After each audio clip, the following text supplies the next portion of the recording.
அன்பார்ந்த வாலிப நண்பர்களே, நம்முடைய வாழ்க்கைய வசந்த காலமா மாத்துற இந்த லெந்து காலத்தை கடவுளுடைய வார்த்தையை கேட்டு தியானிச்சு தொடர்வோமா?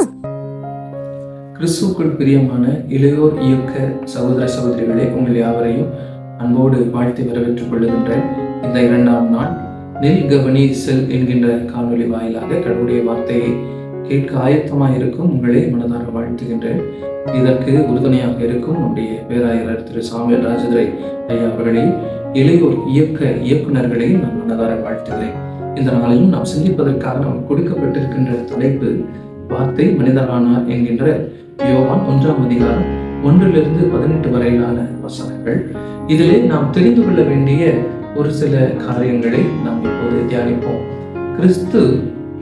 கிறிஸ்துவை ஏற்றுக்கொள்ளும் நாம் யாவரும் அவரின் பிள்ளைகளாக இருக்கின்றோம், அவரின் அடையாளமாக இருக்கிறோம். எனவே இவ்வுலகம் நம்மை எப்படி மதிப்பீடு செய்யும் என்று நாம் கணக்க வேண்டியதில்லை. நாமும் ஒளியை குறித்து சாட்சி கொடுத்த யோவானை போல இவ்வுலகத்தில் சாட்சிகளாக வாழ அழைக்கப்பட்டவர்கள் என்பதையும் நாம் உணர்ந்து கொள்ள நாம் அழைக்கப்பட்டிருக்கிறோம். எனவே நமக்கான சோதனைகளில் ஒளியை தேர்வு செய்கிறவர்களாக நாம் இருக்க வேண்டும்.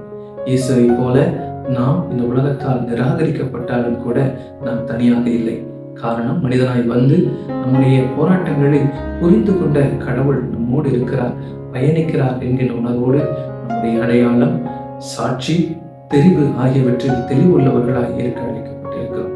தொடர்ந்து கடவுள் உங்களை ஆசீர்வதிப்பார்.